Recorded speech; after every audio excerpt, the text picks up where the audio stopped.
He called her worthless. He called her broken. He called her nothing. In the cold marble lobby of Patterson and Klein law firm, Elliot Brown stood over his soon-to-be ex-wife and laughed. He had just signed away 3 years of marriage and wanted to savor every second of her defeat. He listed her failures. He mocked her silence. He grabbed her wrist hard enough to bruise and reminded her that no man would ever want someone as pathetic as her. Before we continue, tell us where you're watching from. And if this story touches you, make sure you're subscribed because tomorrow I've saved something extra special for you. Now let's jump right back in. Elliot was so focused on her tears that he did not hear the cars. He did not notice the convoy of black vehicles pulling up to the curb outside. He did not see the 6 men in dark suits stepping out in perfect synchronization, and he certainly did not recognize the man who walked through the glass doors like he owned the city. But Juliet did. She had been waiting for Romeo Slater for 5 years, and Elliot Brown had exactly 30 seconds before he realized that the woman he just discarded was the most protected person in the state. But that moment in the lobby came after hours of calculated cruelty. To understand what happened next, you need to understand what happened in that conference room on the 32nd floor. The air was cold and sterile, scrubbed of any warmth, and carrying only the faint scent of leather polish and expensive cologne. Through the wide windows, the city skyline stretched gray and jagged against a bruised November sky. Rain streaked the glass in silver rivulets, matching the tears Juliet Rose refused to let fall. She sat on one side of a long polished table that reflected the stormy light like dark water. Her hands were folded in her lap, knuckles white from the effort of staying still. Her wool coat, practical and plain from a department store 3 seasons ago, felt like a costume in this room full of luxury. The leather chair beneath her probably cost more than her entire wardrobe. At least, that is what Elliot believed. He had no idea about the accounts she kept hidden from him, the money she earned through channels he could not begin to comprehend. Across the table, Elliot Brown lounged with the confidence of a man who had never truly lost at anything.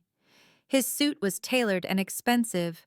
A deep navy fabric that he mentioned cost $4,000 whenever anyone would listen. His watch was gold and gaudy, purchased with money that Juliet knew for a fact had been embezzled from his employer. She had traced every dollar. She had documented every transaction. He was not sitting so much as sprawling, legs spread wide, arms draped over the chair, like he was posing for a magazine cover. Beside him sat his lawyer, Gerald Foster, a silver-haired man with the sleek, well-fed look of someone who only took cases that were already won. Foster had a reputation for crushing opponents in family court, and he clearly viewed this case as beneath his usual caliber. Juliet's lawyer was a different story entirely. Catherine Wells was young and earnest, with a polyester suit and a briefcase worn soft at the corners. She had taken this case through a domestic violence advocacy program, fighting for clients who could not afford the sharks on the other side of the table. Catherine was good. Catherine was determined. Catherine was hopelessly outgunned, or so everyone in the room believed. "Let me make this simple," Elliot said, leaning forward and tapping a gold pen against the table. It was a pen Juliet had given him for their first anniversary, back when she still believed he might become the man he pretended to be. "You get $10,000, you get your clothes, and you get to walk out of here with a little bit of dignity intact, assuming you don't make this difficult." Catherine's face flushed red. "Mr. Brown, after 3 years of marriage, your wife is entitled to significantly more than that. She supported your household. She contributed to your career advancement. She deserves equitable distribution of marital assets." Elliot let out a short, barking laugh that bounced off the walls. He looked at Foster as if they were sharing a private joke. "Contributed to my career? How exactly?" He turned his gaze on Juliet, eyes glittering with contempt. "Let's be honest here. I married a woman with a useless degree in playing with computers. She spent our entire marriage sitting at home, wasting her daddy's money while I worked myself to the bone providing for us." The irony was almost too much. Juliet had to press her lips together to keep from laughing. Her daddy's money had run out within the first year of their marriage. Everything Elliot believed about her finances was a fiction she had carefully constructed. The truth was far more interesting, but Elliot would learn that soon enough. He leaned back, spreading his hands magnanimously. Her family was drowning in debt when I agreed to marry her. Drowning. I saved them. I took on their problems. I gave her a life she never could have achieved on her own. He shook his head with theatrical disappointment. And what did I get in return? A cold wife who could barely look at me, a woman so frigid I had to find warmth elsewhere. Juliet said nothing. Her eyes remained fixed on a point just past Elliot's shoulder, where an abstract painting hung on the wall. It was trying very hard to look expensive, all sharp angles and bold colors. The kind of art purchased by people who wanted to signal wealth rather than taste. She could tell at a glance that it was an overpriced reproduction, worth perhaps a tenth of what the firm had paid for it. She noticed details like that. She noticed everything. It was what made her one of the most sought-after cybersecurity consultants in the world, though Elliot thought her degree meant she knew how to fix printers. This $10,000, Elliot continued, savoring each word, is more than she deserves. It is charity. It is me being the bigger person, yet again, because that is who I am. Catherine opened her mouth to argue, but Juliet placed a hand on her arm, a small shake of her head. Let him talk. Let him believe he was winning. It would make what came next so much sweeter. Elliot noticed the gesture and smiled wider. See, she knows. Deep down, she knows she is nothing without me. He snapped his fingers at Foster. Let's wrap this up.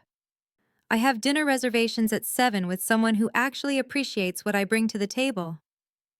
The dinner reservations were with Danielle, his current mistress. Juliet knew because she had access to his calendar, his email, his text messages, and his bank accounts. She had known about Danielle for 8 months. She had known about the 3 women before Danielle. She had documented everything with the patience of someone building a case that would eventually burn a man's life to the ground. Foster slid a single sheet of paper across the polished surface. By signing here, Ms. Brown, you acknowledge the settlement as full and final. You waive all claims to Mr. Brown's assets, properties, and future earnings. Juliet looked at the paper. 3 years of her life reduced to a signature line. 3 years of bruises hidden beneath long sleeves. 3 years of listening to him stumble home smelling of other women's perfume. 3 years of playing a role so convincing that even she sometimes forgot who she really was. Catherine pressed a cheap plastic pen into her hand. The cap was chewed at the edges. Juliet picked it up.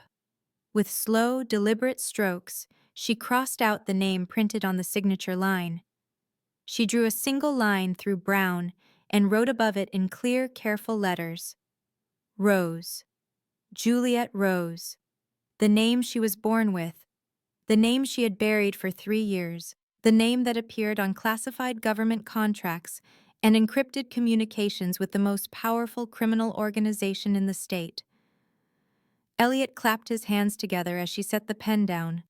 Finally, freedom. He stood, straightening his expensive suit with exaggerated satisfaction. No hard feelings, Juliet. I hope you find whatever it is you are looking for out there. He paused, pretending to think. Although I am not sure what homeless shelters look for in applications. Maybe you can put down former housewife as a skill? Or perhaps disappointment in bed? I hear that is a competitive field, Foster smirked. Catherine looked like she wanted to throw something.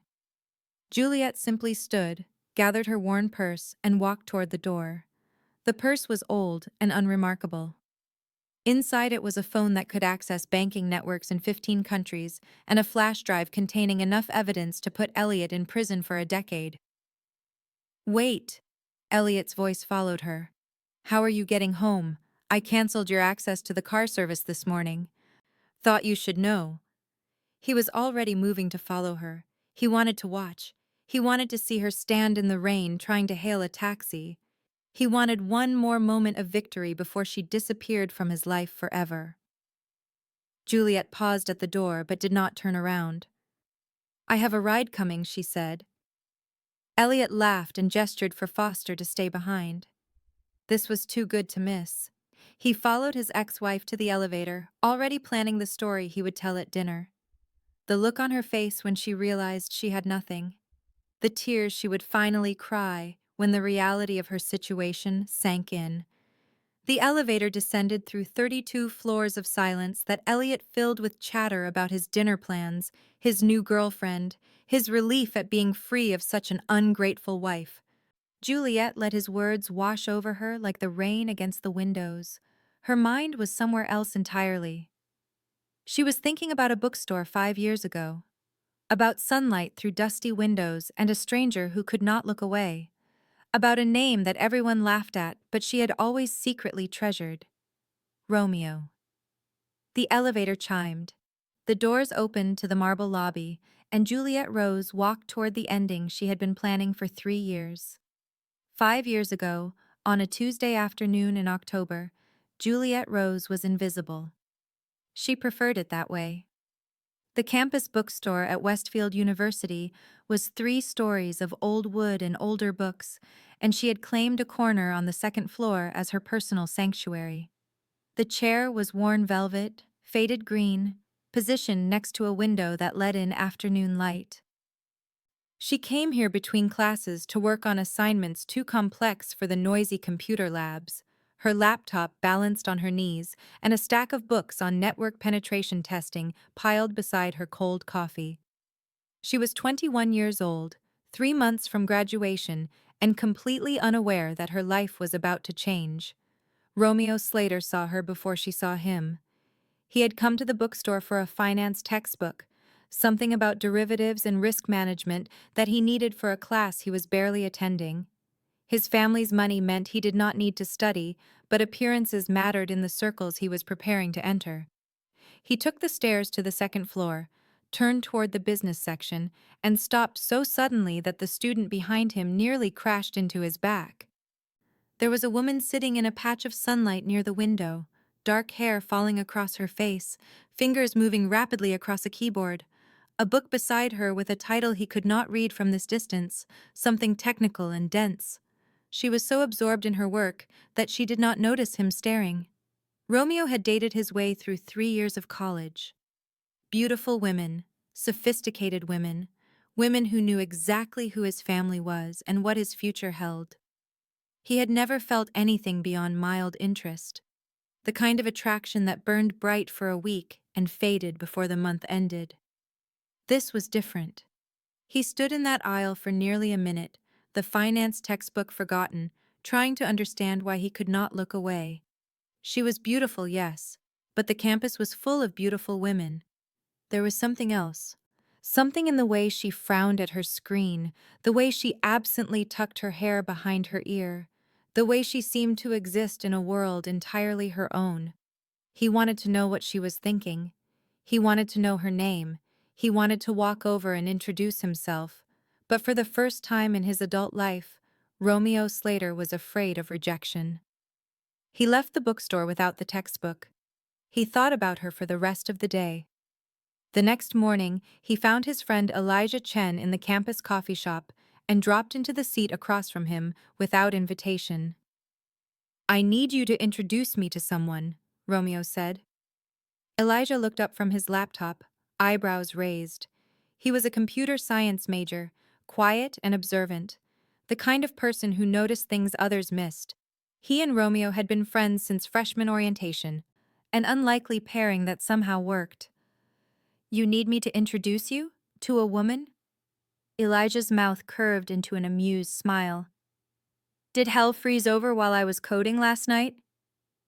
"There's a girl in the bookstore, second floor near the window, dark hair. She was reading something about hacking." Elijah's amusement faded into recognition. "You mean Juliet Rose?" Romeo leaned forward. "You know her?" "We have 2 classes together. Advanced Network Security and Cryptographic Systems." Elijah studied Romeo's face with new interest.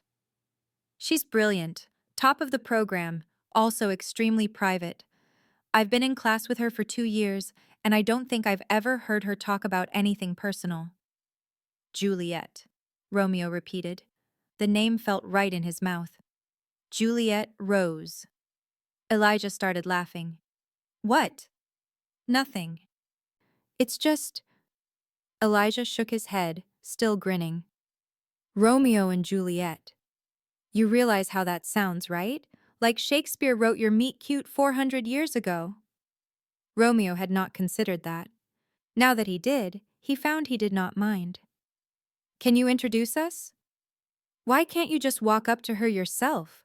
That's usually your move. The confident approach, the charming smile, women falling at your feet. This one's different. Something in Romeo's voice made Elijah stop laughing. He looked at his friend with an expression that might have been surprise or might have been understanding. Okay, Elijah said slowly.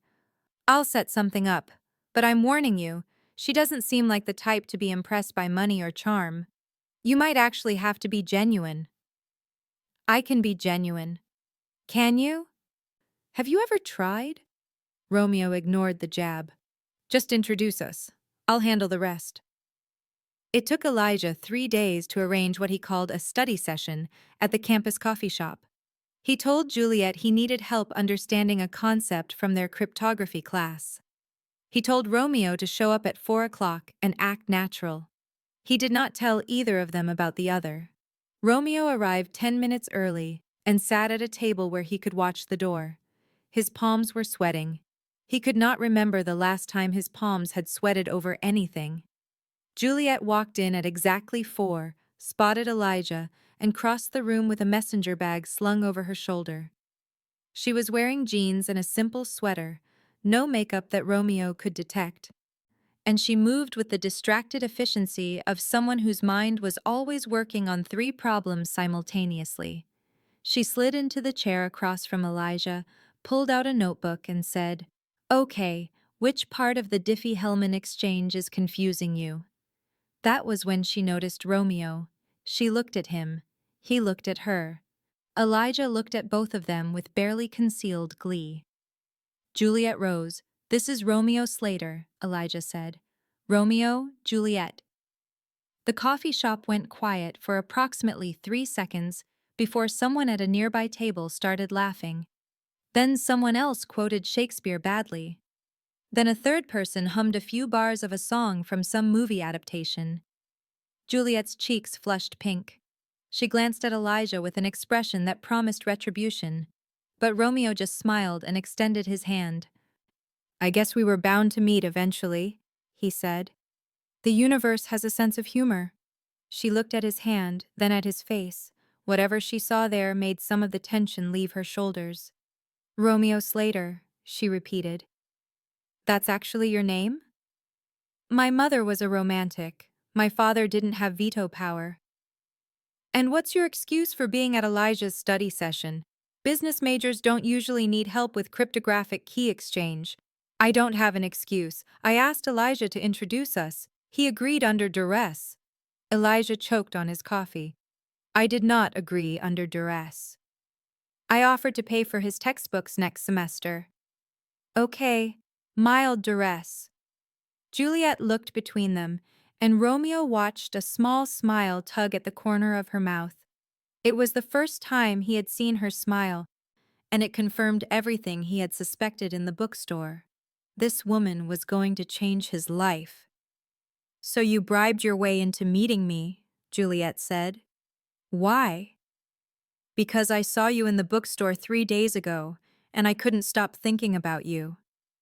He said it simply, without the calculated charm he usually deployed. "I tried to come up with a clever approach. I couldn't. So I asked Elijah for help. I'm hoping you don't hold it against me."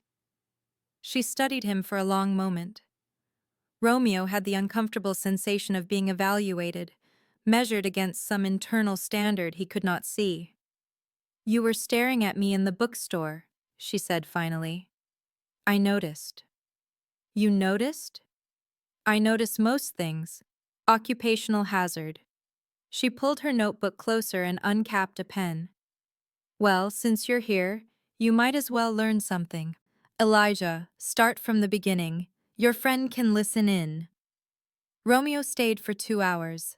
He understood almost nothing about cryptographic key exchange, but he learned that Juliet had a dry wit she hid behind her serious demeanor. He learned that she drank her coffee black with exactly 2 sugars. He learned that when she was explaining something complex, she talked with her hands and forgot to be reserved. By the end of the session, she had agreed to let him buy her dinner. By the end of the week, they were meeting every day. By the end of the month, everyone on campus knew about Romeo and Juliet, and the Shakespeare jokes never stopped. Star-crossed lovers, their friends called them. Destined for tragedy, others laughed. Juliet rolled her eyes at the teasing. But Romeo noticed she never corrected anyone who called them a couple. He noticed the way she smiled when he texted her. He noticed how she gradually let her guard down, showing him pieces of herself that she kept hidden from everyone else. She told him about her family's financial struggles, about her father's failing business, and her mother's constant worry. She told him about her passion for cybersecurity, her belief that technology could be used to protect the vulnerable from the powerful. She told him about her dreams and her fears, and her conviction that the world rarely gave people like her a fair chance. He told her things too, things he had never told anyone, about the pressure of being a Slater, about the family businesses that existed in gray areas of the law, about his uncertainty regarding the path expected of him. She listened without judgment. She asked questions that made him think. She treated him like a person instead of a name. 3 weeks before graduation, Romeo made a decision. He was going to tell her how he felt. He was going to ask her if she wanted to build something real together. He had a restaurant picked out, a speech prepared, a future mapped in his mind that included her. He never got the chance. 2 days later, Juliet stopped answering his calls. She missed their study sessions. She avoided the bookstore. When he went to her apartment, her roommate said she had moved out suddenly, something about a family emergency. Then came the text message that shattered everything. I have to go. Please do not look for me. I am sorry. Romeo read those words 100 times. He tried calling. The number was disconnected.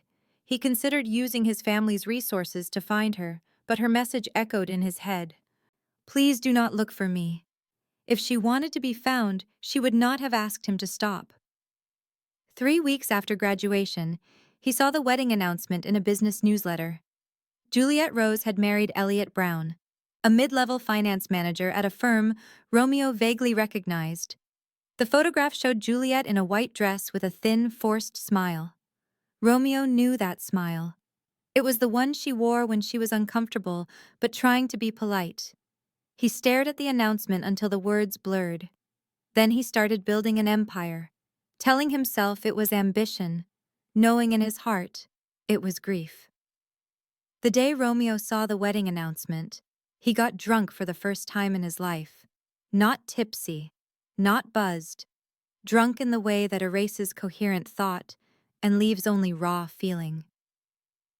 He sat in his apartment with a bottle of whiskey and tried to make sense of a world where Juliet Rose had married someone else. He had known her for 8 months. He had never kissed her. He had never told her he loved her. By any rational measure, he had no claim on her life or her choices. But Romeo was not feeling rational. He called Elijah at 2 in the morning, slurring questions that made no sense. Did you know? And why didn't she tell me? And how could she just leave? Elijah did not have answers. Juliet had cut ties with everyone from campus. She had erased herself from their lives as thoroughly as if she had never existed. Maybe it was an arranged thing, Elijah offered. I always got the sense her family had money problems. Maybe this was a solution. A solution? She married a stranger as a solution? I don't know, man. I don't know any more than you do. Romeo hung up and finished the bottle. The next morning, through the haze of his first hangover, he made a decision that would shape the next 5 years of his life. If he could not have Juliet, he would become someone she would remember. He would build something powerful enough that his name would reach her wherever she was. He would make himself impossible to forget. His family had connections in legitimate business. They also had connections in the shadows, the spaces where rules bent and broke under the weight of money and power. Romeo had always planned to stay on the legal side of that divide. After Juliet's wedding, he stopped caring about distinctions. He started with the technology sector, using his business degree and his family's capital to acquire struggling startups. Within a year, he owned a portfolio of companies focused on security, data protection, and communications infrastructure. The legitimate empire grew quickly, funded by investments that no one looked at too closely. The illegitimate empire grew alongside it. Romeo discovered he had a talent for commanding loyalty, for seeing patterns in conflict, for making decisions that terrified competitors and inspired devotion in allies. People began to whisper about him in careful voices. The Slater boy, they said. He's not like his father. He's something else entirely. Within 2 years, Romeo had consolidated power in ways that made law enforcement nervous and competitors afraid. He controlled legitimate businesses that employed thousands. He controlled other businesses that operated in the spaces between laws. People called him the most dangerous man in the state. He never corrected them. Throughout his rise, he kept watch over Juliet. He never contacted her. He never interfered with her marriage. But he had resources now. People who could tell him things without being asked why. He knew where she lived. He knew the address of the house she shared with Elliot Brown. He knew when she left the house and when she returned. He knew that her husband was unfaithful. The first report came 8 months after the wedding. Elliot Brown had been seen leaving a hotel with a woman who was not his wife. Romeo read the report twice, then folded it and locked it in a drawer. It was not his place to intervene. She had made her choice. More reports followed. Different women, different hotels. A pattern of casual cruelty that Romeo documented without acting on. Each report added fuel to a fire he kept carefully banked. He also learned other things. Juliet never left the house during the day. She had no job, no social connections, no visible income. Elliot controlled their finances completely, giving her an allowance for groceries and nothing more. She was isolated in a way that set off alarms in Romeo's mind. But she had asked him not to look for her. She had made a choice. He told himself he was respecting that choice, even as he watched from a distance. Then, 18 months into her marriage, something changed. Romeo received an encrypted message through a secure channel that only a handful of people knew existed. The message was short. I need work. Anonymous, no questions. You know who this is.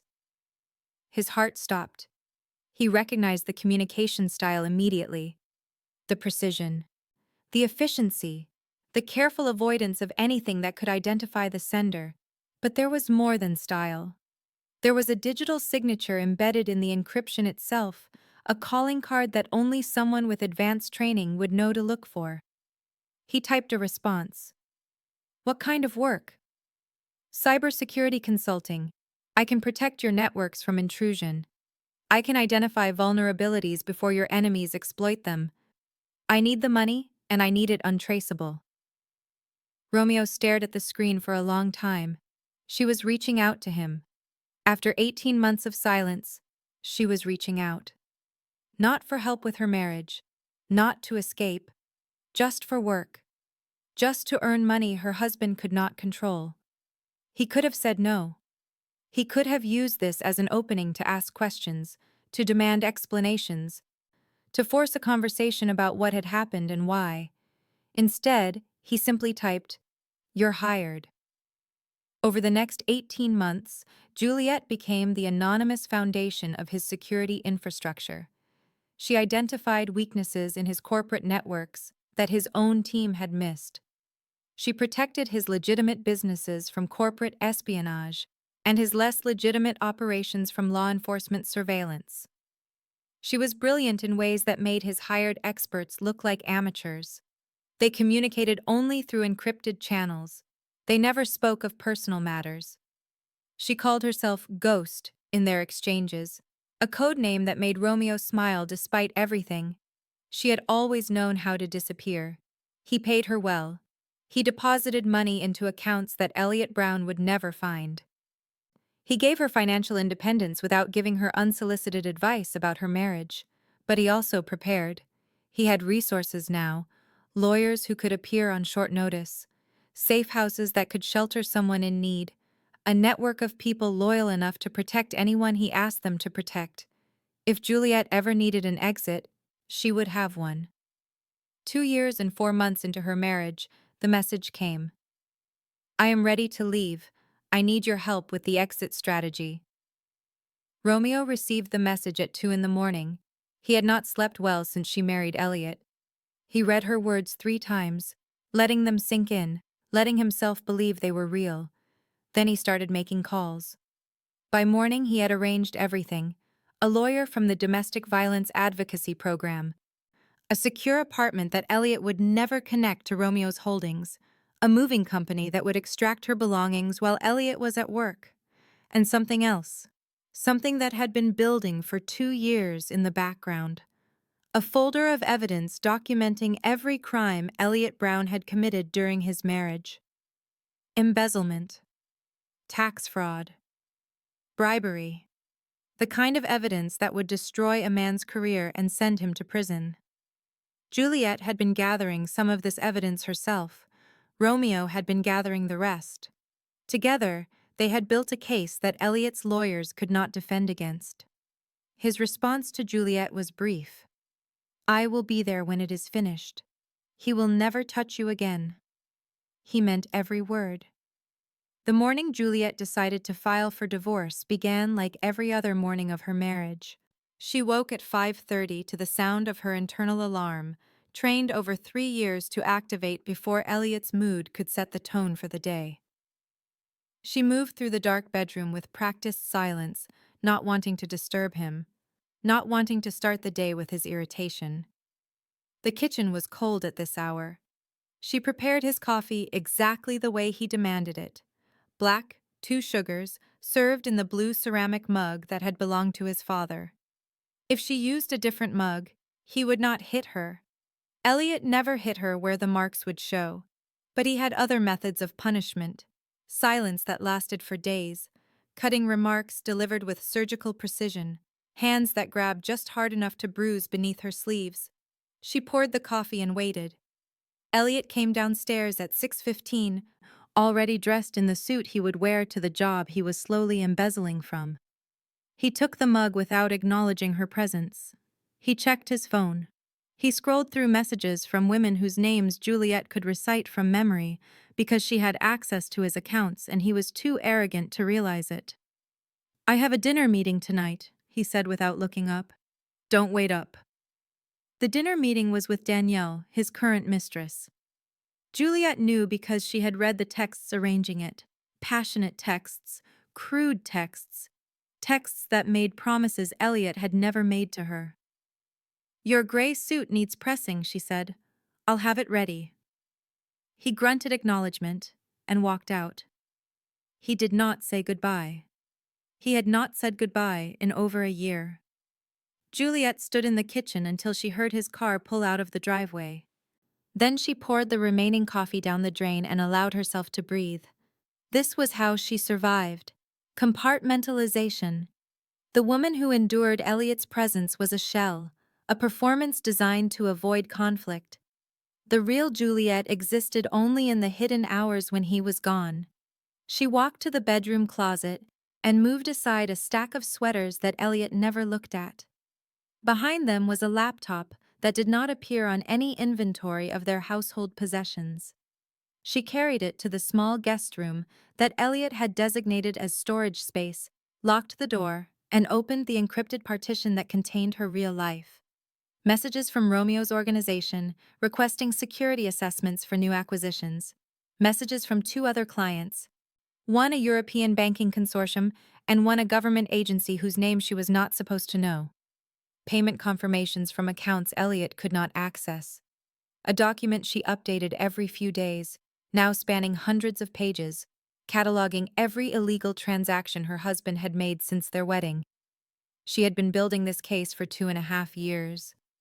The evidence was meticulous: bank statements, screenshots, recorded conversations captured through the listening devices she had installed in his home office while he slept.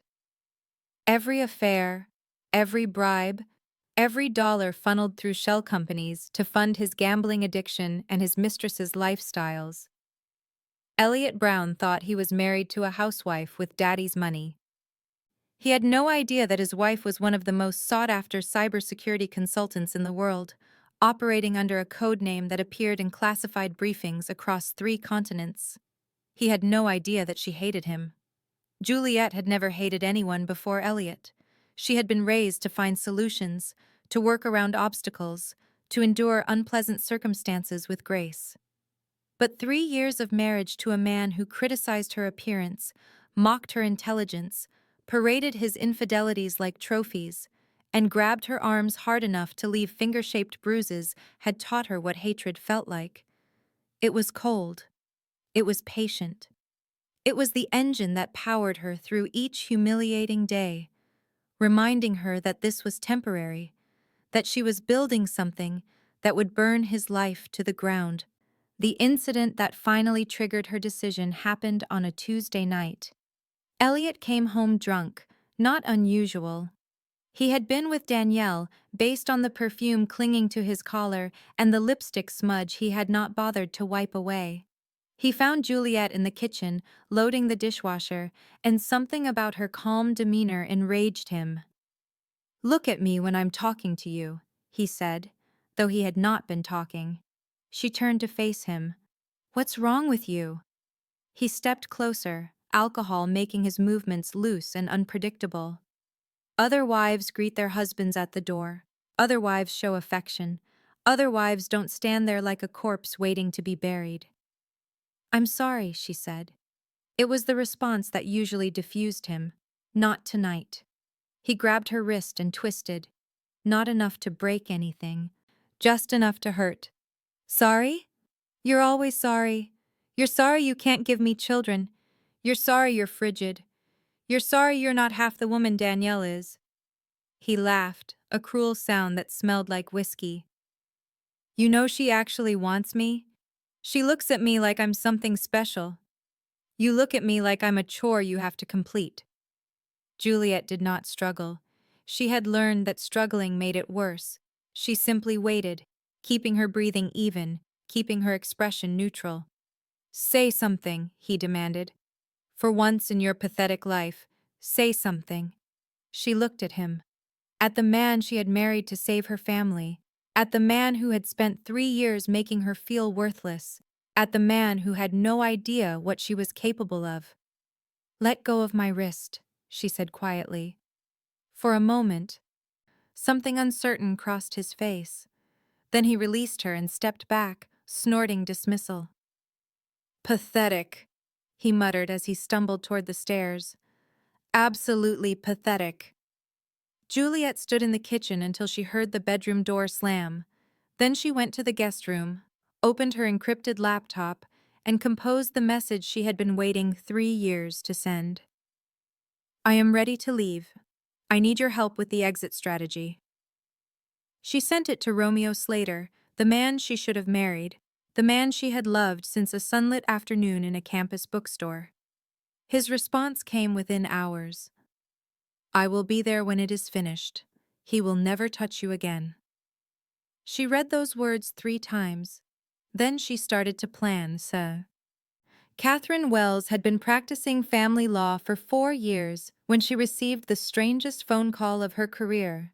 An anonymous donor, a substantial retainer, instructions to represent a woman named Juliet Brown in a divorce proceeding, with all fees covered regardless of duration.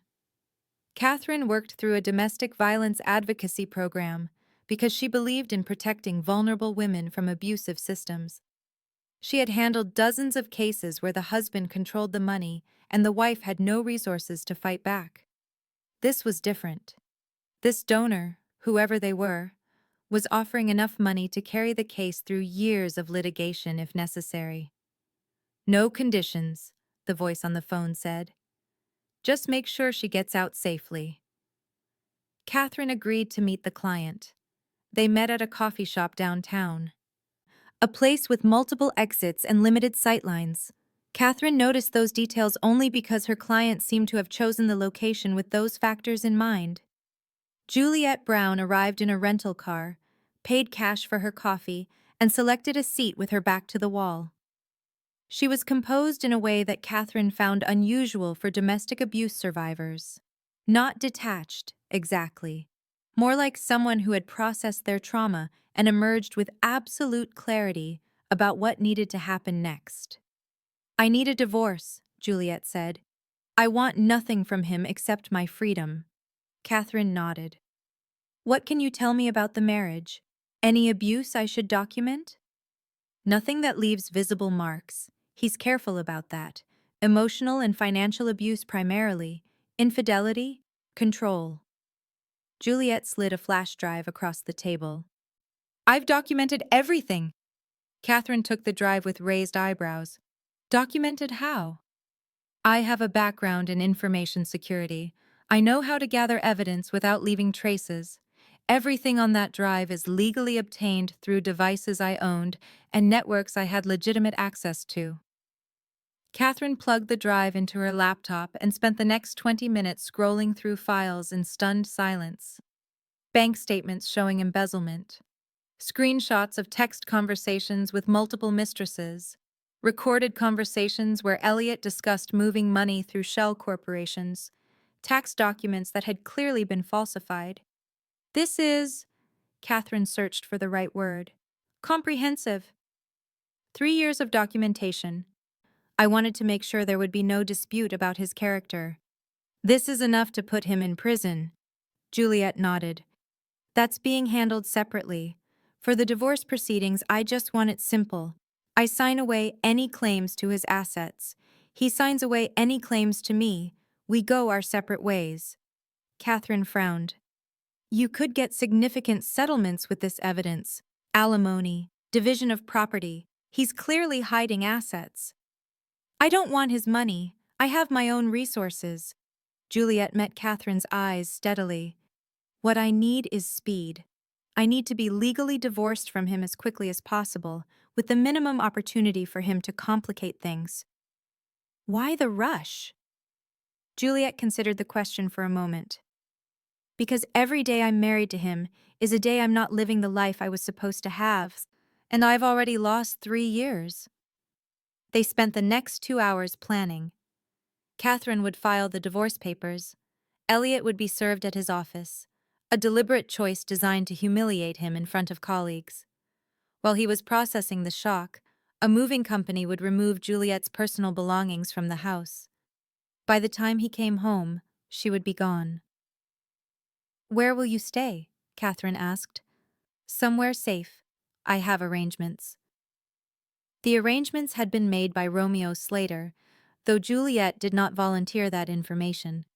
There was a secure apartment in a building Romeo owned through 3 layers of shell companies.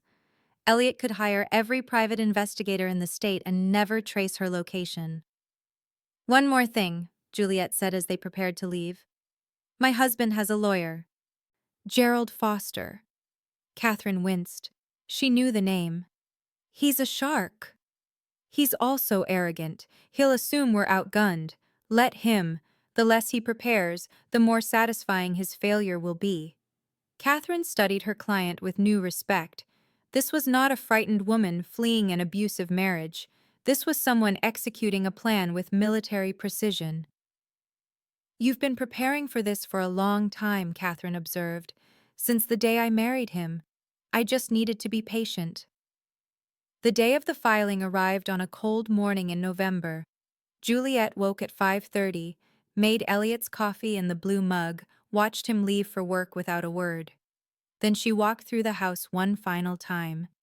She did not take photographs or souvenirs. There was nothing in this house she wanted to remember. The furniture Elliot had selected without asking her opinion. the art he had chosen to impress guests who never came, the bedroom where she had spent countless nights pretending to be asleep while he scrolled through messages from other women. She packed a small bag with her essential documents, her hidden laptop, and the original copies of her evidence. The moving company would handle the rest. At 9 a.m., she received a text from Catherine. Papers filed. He'll be served at 10 o'clock. At 10:15, she received another text. He's been served. He's apparently causing a scene at his office, threatening legal action. The usual. At 11 o'clock, the moving company arrived. Two men with a van, efficient and silent. They loaded her clothes, her books, her personal items, and nothing else. The whole process took less than an hour. At noon, Juliet stood in the doorway of the house where she had spent 3 years of her life. She felt nothing. No sadness, no nostalgia, no regret, just a vast, calm sense of completion. She locked the door and placed the key under the mat. Let him find it when he came home. Her phone buzzed with an encrypted message. "Are you safe?" She typed her response to Romeo. "I'm out. Meeting with lawyers tomorrow afternoon. He doesn't know where I am." His reply came quickly. "Good. I'll be there when the papers are signed." She allowed herself a small smile. After 5 years, after everything that had happened, Romeo was still there, still watching, still waiting. Tomorrow, Elliot would face her across a conference room table and believe he was winning. He would mock her and demean her, and offer her an insulting settlement, convinced she had nowhere else to go. He had no idea what was coming. Juliet arrived at Patterson and Klein 2 hours early. She sat in the waiting area with Catherine, reviewing documents that did not need reviewing, pretending a calm she genuinely felt. The nervousness she might have expected was absent. This was not an ending. It was a transition point between the life she had endured and the life she was reclaiming. Catherine kept glancing at her with barely concealed concern. "You're sure about this? Taking nothing? He's going to think he's won." "Let him think it. Juliet, with the evidence you've compiled, you could take him for everything. The evidence is serving a different purpose. The divorce is just the legal formality. The rest—" Juliet allowed herself a slight smile. "The rest is already in motion." Catherine clearly wanted to ask more questions, but the elevator chimed before she could voice them. Elliot strode into the reception area with Gerald Foster at his side, both of them radiating the smug confidence of men who had never experienced real opposition. Elliot spotted Juliet and his lips curled into a sneer. "There she is, my soon-to-be ex-wife. I hope you're ready to hear some hard truths today, sweetheart." Juliet did not respond. She simply stood and followed the receptionist toward the conference room. The meeting went exactly as she expected. Elliot dominated the conversation from the moment everyone sat down. He delivered a monologue about his generosity, his sacrifices, her ingratitude. He painted himself as a patient husband who had tolerated an unloving wife for years, seeking comfort elsewhere only because she refused to provide it. Gerald Foster presented the settlement offer with barely disguised contempt. $10,000, her personal clothing, a waiver of all future claims. Catherine objected. She cited years of marriage. She mentioned Juliet's sacrifices. She hinted at evidence of misconduct that could complicate matters. Elliot laughed. "What sacrifices? What misconduct?" He leaned back in his chair, spreading his arms wide. "My wife sat in our house for 3 years doing absolutely nothing. She has no career. She has no skills. She has no income. Everything she has, I gave her." "That's not entirely accurate," Catherine began. "It's completely accurate. Her family was broke. I bailed them out. In exchange, I got a wife who looks at me like I'm a stranger who wandered into her living room." He fixed his gaze on Juliet. "You think I didn't notice?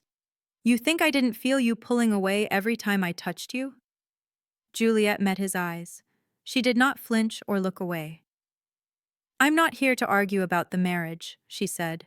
Her voice was level. "I'm here to end it. I'll sign the agreement." Catherine started to protest, but Juliet placed a hand on her arm. Elliot's sneer widened. Finally, some common sense. Gerald, give her the papers. Foster slid the documents across the table. Juliet read them carefully, not because she expected surprises, but because attention to detail was habit. She picked up the cheap plastic pen Catherine offered and signed. She crossed out Brown and wrote Rose in its place. Elliot clapped his hands together. And there we have it. Freedom. It feels good, doesn't it, Juliet? Admitting what we both know? That you were never really cut out for marriage? She did not rise to the bait. She simply stood and gathered her purse. That's it? Elliot seemed almost disappointed by her lack of reaction. No tears? No begging? You're just going to walk away? That's the plan. And go where, exactly? He was on his feet now, following her toward the door. Back to your parents' couch? Some dump apartment you can barely afford? He laughed. I canceled your access to the car service this morning, by the way. Thought you should know. How are you planning to get wherever you're going? Juliet paused at the conference room door. I have a ride coming. Elliot's laughter followed her to the elevator. He instructed Gerald to wait while he escorted his ex-wife to the lobby. He wanted to witness her humiliation. He wanted to see her realize that she had nothing and nowhere to go. The elevator descended through 32 floors. Elliot filled the silence with chatter about his dinner plans, his new girlfriend, his relief at being free of such a disappointing wife. Juliet let the words wash over her without response. The doors opened to the marble lobby. Rain streaked the windows. The receptionist looked up briefly, then returned to her computer. A security guard stood near the entrance, scrolling through his phone. Juliet walked toward the glass doors. Elliot followed. What's your plan, Juliet? Really? He stepped in front of her, blocking her path. Where are you going to go? What are you going to do? You have no skills. You have no connections. You have nothing. I have everything I need.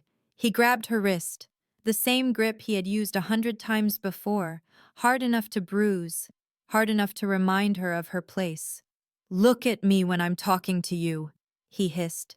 I spent 3 years supporting you, 3 years tolerating your coldness, and this is the thanks I get? You walk away without even trying to make it work? Juliet did not struggle. She looked at him with the same calm expression she had worn throughout the meeting. Let go of my wrist, Elliot. Or what? You'll call the police? They won't care about a little argument between exes. His grip tightened. You're going to regret this. Within a month, you'll be begging to come back. And I might not take you. The sound came from outside, multiple car doors opening in perfect synchronization. Elliot froze. His grip loosened slightly as he turned toward the windows. Through the rain-streaked glass, a convoy of black vehicles had materialized at the curb. 6 men in dark suits stepped out and formed a corridor from the lead car to the building entrance. The receptionist stopped pretending to work. The security guard lowered his phone. The lobby fell silent. The door of the lead car opened. A man stepped out into the rain and walked toward the building without hurrying, without acknowledging the weather, his focus entirely on what waited inside. Elliot's face went white. He recognized the face from news headlines and whispered rumors. Everyone in the city knew that face. Romeo Slater pushed through the glass doors and crossed the lobby with measured steps. His suit was dark and perfectly tailored. His presence filled the space in ways that made Elliot seem suddenly small. His eyes found Juliet immediately. Then they dropped to Elliot's hand, still wrapped around her wrist. Romeo stopped 3 feet from Elliot Brown. He did not speak immediately. He simply stood there, waiting, his attention focused on the bruising grip Elliot maintained on Juliet's wrist. Elliot's fingers went slack. Juliet pulled free and stepped back, rubbing the reddened skin where his hand had been. Mr. Brown. Romeo's voice was quiet, almost pleasant. We haven't met. My name is Romeo Slater. Elliot swallowed visibly. I know who you are. Good. That will save us time. Romeo shifted his gaze to Juliet. His expression changed subtly, the predatory stillness replaced by something gentler. Are you hurt? Nothing permanent. He nodded and returned his attention to Elliot. I understand you've just finalized your divorce. That's... Yes, that's right. Elliot was struggling to regain his composure. He glanced toward the building entrance where Romeo's men blocked the doors. What is this about?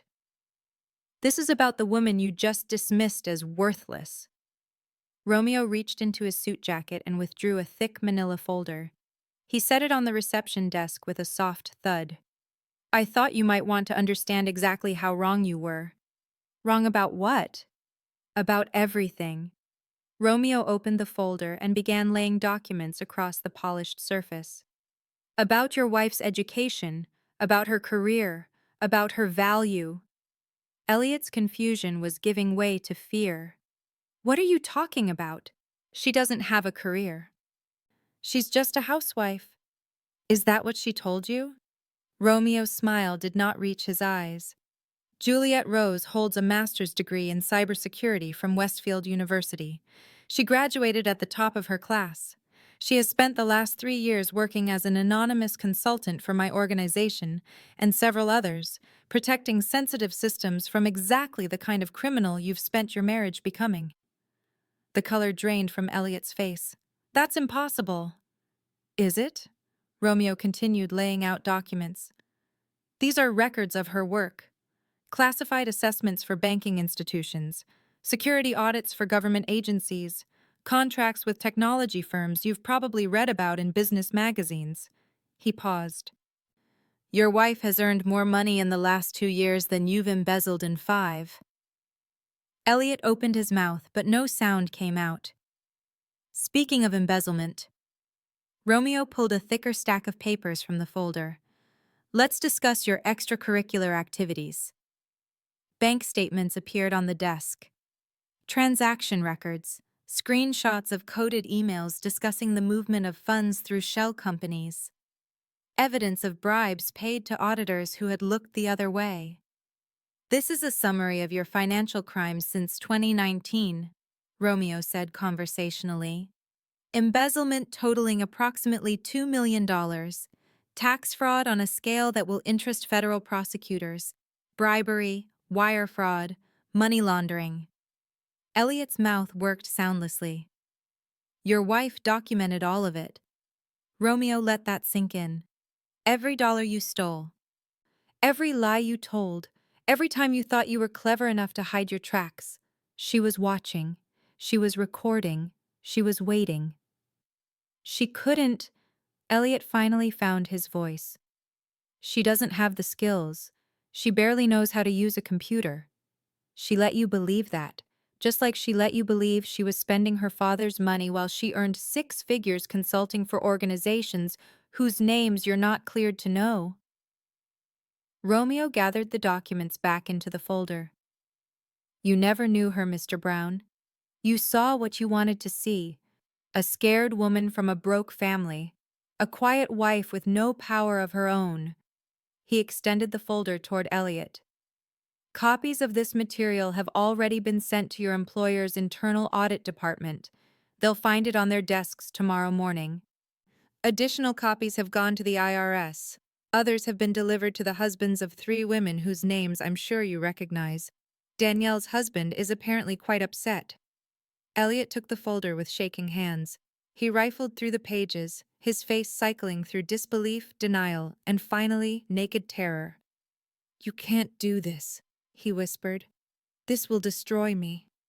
Yes. Romeo's voice carried no inflection. It will. He turned to Juliet and extended his hand, not grabbing, not demanding, offering. Are you ready to go? She took his hand. His fingers closed around hers with careful gentleness. Wait, Elliot's voice cracked. He looked between them, understanding finally dawning. You two, you know each other? We met in college, Juliet spoke for the first time since Romeo's arrival. A mutual friend introduced us. Everyone used to tease us because of our names. Romeo and Juliet. She allowed herself a small smile. Like the play. You were... Elliot struggled to process. You were in love with someone else? The whole time we were married? I was surviving. There's a difference. She looked at him with the calm, evaluating gaze that had always made him uncomfortable. You never asked, Elliot. In 3 years of marriage, you never once asked who I was before you met me. You never wondered about my education, my interests, my dreams. You saw a woman whose family needed money, and you decided that made me worthless. She stepped closer to him, and he actually flinched back. I built every security system that protects Romeo's organization. I consulted for banks, governments, and corporations who trusted me with their most sensitive data. I earned enough money to leave you 100 times over, and every single day of our marriage, while you were cheating and stealing and congratulating yourself on how clever you were, I was documenting everything, waiting for the right moment. She gestured at the folder in his trembling hands. This is that moment.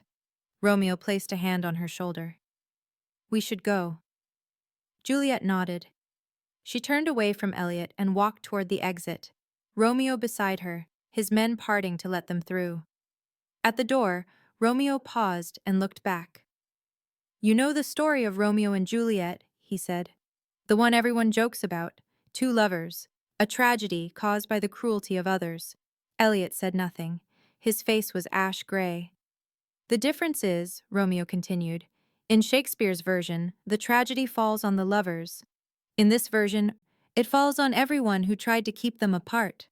He smiled, and there was nothing pleasant in it. Enjoy your consequences, Mr. Brown. You've earned every single one. The glass doors swung open. Romeo guided Juliet through the rain toward the waiting car. His men fell into formation around them, black umbrellas appearing as if by magic.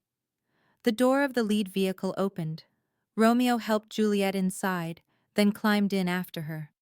The convoy pulled away from the curb and disappeared into the gray afternoon.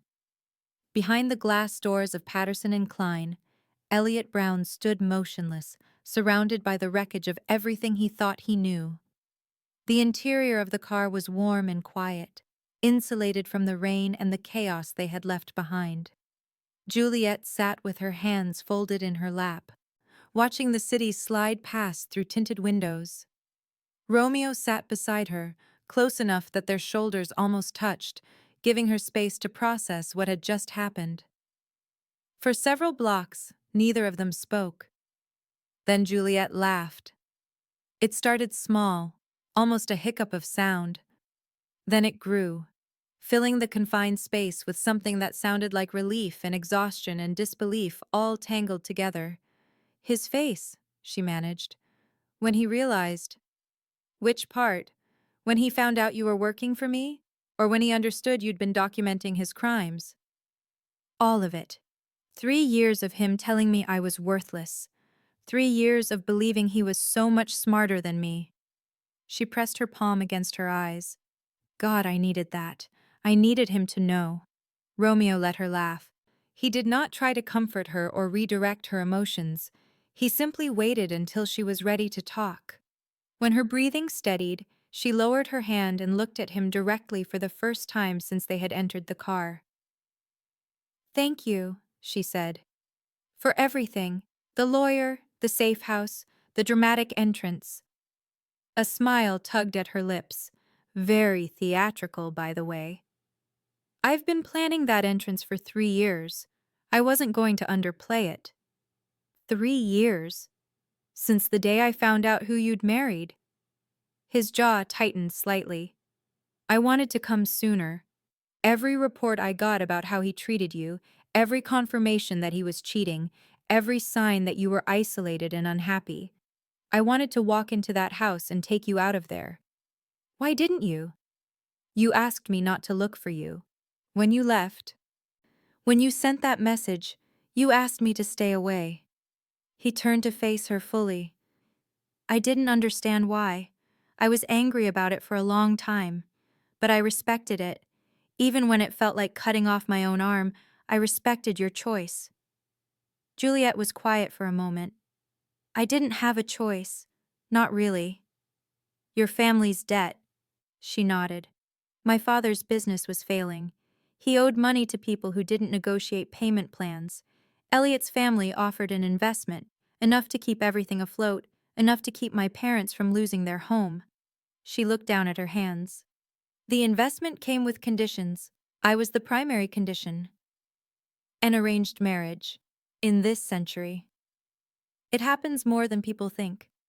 Especially in communities where family obligation trumps individual happiness. She twisted her fingers together. I should have told you. I should have explained instead of just disappearing. But I didn't know how to say goodbye to you, so I didn't say anything at all. Would it have changed things if you'd told me? I don't know. Maybe. Maybe I would have run away with you instead of doing what my family expected. She met his eyes. Would you have asked me to? Yes, without hesitation. The word hung between them, weighted with 5 years of might-have-beens. I thought about you, Juliet said quietly. Every day of my marriage. Every time Elliot criticized me, or dismissed me, or grabbed me hard enough to bruise. I thought about that afternoon in the bookstore. About how you looked at me like I was something worth seeing. Her voice dropped. It was the only thing that kept me going some days, knowing you had existed, knowing someone had seen me that way. Romeo reached out and took her hand. His grip was nothing like Elliot's. Gentle, warm, an invitation rather than a demand. I built everything I have because of you, he said. The businesses, the organization, the power. I told myself it was ambition, that I was becoming what my family expected. But the truth is, I was trying to become someone you couldn't ignore, someone who would be there when you needed me. And now? Now I want to give you the life you should have had all along. He brought her hand to his lips and pressed a kiss against her knuckles. Not because you need saving. You never needed saving. You saved yourself. I just want to be standing beside you while you do whatever comes next. The car pulled up in front of a residential building, all glass and modern architecture, the kind of place where security was invisible but absolute. This is the safe house, Romeo said. You can stay as long as you need. No conditions, no expectations. Juliet looked at the building, then back at him. And where will you be? Wherever you want me to be. He opened the car door but did not move to exit. I've waited 5 years, Juliet. I can wait longer if you need time. She studied his face. The face she had thought about through 3 years of darkness. The face she had never expected to see again. I'm tired of waiting, she said. I'm tired of putting my life on hold for other people's expectations. I'm tired of being patient. She leaned across the space between them and kissed him. It was not a tentative kiss.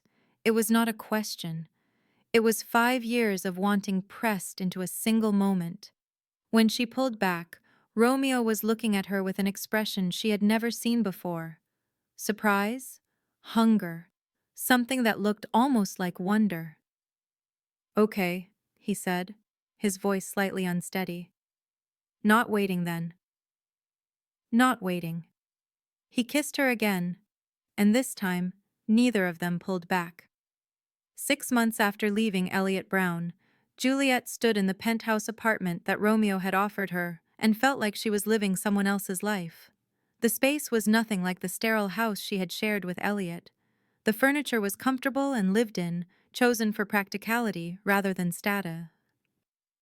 Books lined the walls in no particular order, mixed with photographs and mementos that held no value to anyone except the person who kept them. This was her space. Romeo had made that clear from the beginning.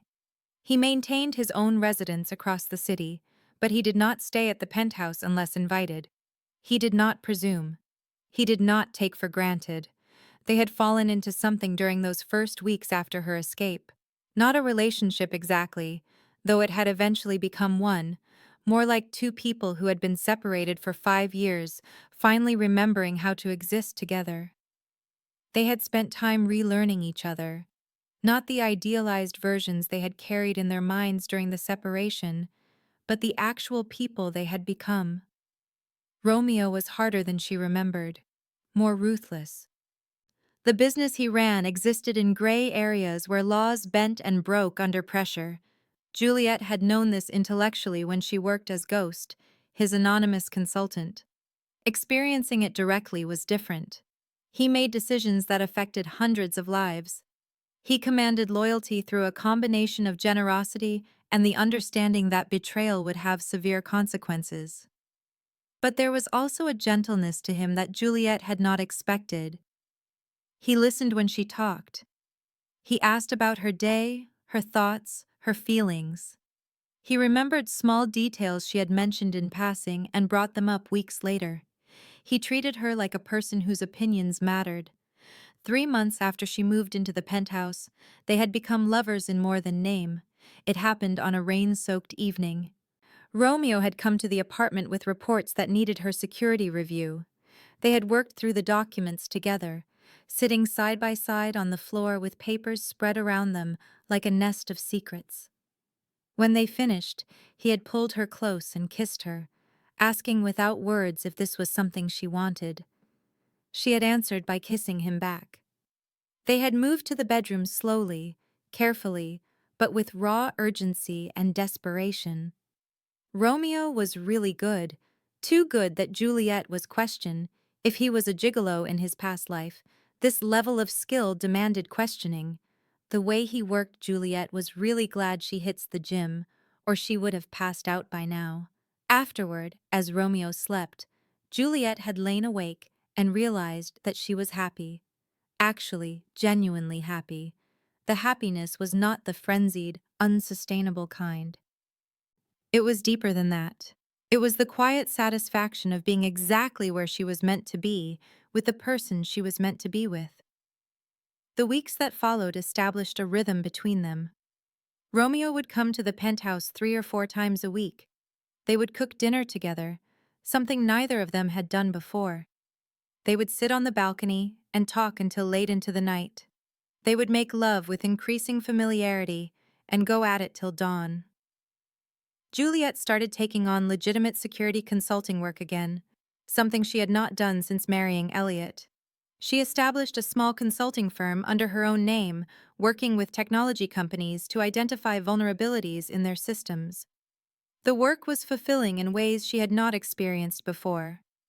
For the first time in her adult life, she was acknowledged for her abilities. Clients praised her work. Colleagues respected her expertise. Romeo attended a conference where she was presenting a paper on emerging cyber threats. He sat in the back of the auditorium, watching her command the room with her intelligence and precision. When she finished and took her questions, he felt his chest swell with pride. Afterward, she had found him in the crowd and launched herself at him, throwing her arms around his neck. "You came," she had said, slightly breathless. "I would not have missed it." They had gone to dinner that night to celebrate. A small restaurant that neither of them had been to before, tucked away in a neighborhood Juliet had never explored. Over wine and carefully prepared food, Romeo had asked her about her ambitions, her goals, the things she wanted to accomplish in her life. She had talked for hours about the security problems she wanted to solve, about mentoring younger women in technology fields, about writing a book on ethical hacking, about the possibility of teaching at a university level. Romeo had listened and encouraged and asked follow-up questions that showed he was genuinely invested in her growth. "You're going to do all of it," he had said as the evening drew to a close. "All of those things and more, and I'm going to be there watching you do it." 9 months after she escaped Elliot, Romeo had taken her to dinner at the same restaurant where they had celebrated her presentation. Juliet had wondered why he wanted to return to the same place, but she had not questioned it. They had been seated at a table in the corner, away from the other diners. After they finished eating, Romeo had reached across the table and taken her hand. "I have something to ask you," he had said. his usual confidence replaced by a nervous energy that Juliet had never seen from him before. Her heart had started racing, though she was not sure why. I have spent the last 5 years thinking about how I lost you, about the ways circumstances kept us apart. I have thought about all the things I wanted to say to you if I ever got the chance.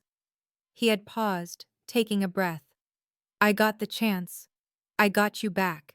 And I do not want to spend another day taking that for granted.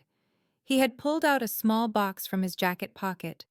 Inside was a ring, delicate and elegant, a diamond set in white gold, in a design that seemed to celebrate simplicity rather than ostentation. Juliet rose. Will you marry me? She had started crying before she could answer. Actual tears, the kind that came from a place so deep inside her that she did not know it existed. Yes, she had managed through the tears. Yes, absolutely yes. He had put the ring on her finger, and they had sat there in the restaurant, holding hands, crying and laughing simultaneously, while the other diners pretended not to notice. The wedding planning had been nothing like Juliet's first wedding. That event had been orchestrated by Elliot's family, designed to impress their business associates and cement family connections. It had been elegant but cold, featuring people Juliet did not know and traditions that felt hollow. This wedding was different. It was small. It was intimate. It was designed around what Juliet and Romeo actually wanted, rather than what anyone expected. They had invited only close friends and family. Juliet's parents had cried when she told them. Her father had pulled her into a hug and whispered that he was sorry for the arranged marriage. Sorry that he had forced her into that situation. Sorry that it had taken so long for her to escape it. You do not need to apologize, she had told him gently. You did what you thought was necessary to keep our family safe. I understand that now. Romeo's family had been more complicated. His father, the patriarch of the Slater organization, had concerns about Romeo's relationship with Juliet. The man had built his empire in ways that did not invite scrutiny, and a wife with Juliet's technological abilities and knowledge of his operations represented both an asset and a potential vulnerability. But Romeo had been clear with his family. Juliet was not negotiable. If they wanted him in their organization, they accepted her fully and without reservation. He had spoken with a finality that suggested he would walk away from everything if necessary to be with her. His family had chosen to accept her. His mother had actually embraced her warmly, telling her that she was glad Romeo had finally found someone who could match his intensity. The wedding took place on a Saturday in late September. They had chosen a small botanical garden that Juliet loved, a place where she had spent hours during her college years, hiding in the peaceful spaces between the flowers and thinking about whatever problem she was trying to solve. The ceremony was brief, just an exchange of vows that they had written themselves. Romeo had stood at the altar and told her that she was the bravest person he had ever met, that she had survived circumstances that would have broken other people, that he wanted to spend his life learning her, supporting her, and making sure she knew every single day that she was valued. Juliet had struggled to get through her own vows without crying. She had told him that she had believed their story ended when she had to marry Elliot, that she had made peace with the loss of him, that when he arrived in that lobby to rescue her from her husband, she had felt something shift inside her, a door opening to a future she thought was gone forever. You showed me that happy endings are possible, she had said, that sometimes the person you are meant to be with finds their way back to you. I do not know what I did to deserve that, but I am going to spend my life being grateful for it. When they kissed as a married couple, the small group of guests had cheered. Romeo's mother had actually whistled, something Juliet would not have expected from the elegant woman, but found absolutely delightful. The reception had been held at a local restaurant that they loved, with a small dance floor and a live band. There had been no formal meal service, just appetizers and good wine, and the freedom for people to mingle and celebrate without the rigid structure of a traditional wedding reception. Juliet and Romeo had danced to a song that meant something only to them, a jazz standard about lovers finding their way home. They had held each other close, swaying together while their guests watched and smiled. Later, Romeo's friend Elijah had given a speech about knowing both of them in college, about watching Romeo become obsessed with a woman he had barely met, about Juliet's disappearance and Romeo's years of searching. "I never thought I would see them in the same room again," Elijah had said, but Romeo refused to stop believing that somehow, some way, they would find each other. And he was right. Some people are meant to be together, and when life tries to separate them, they just find their way back anyway. Juliet and Romeo are proof of that. Juliet had squeezed Romeo's hand under the table, overwhelmed by the reality that they had actually made it here. They had actually survived everything that had tried to keep them apart. 2 weeks after the wedding, they left for their honeymoon. Romeo had wanted to plan it, but Juliet had asked if she could surprise him instead. He had agreed, curious about what she would choose.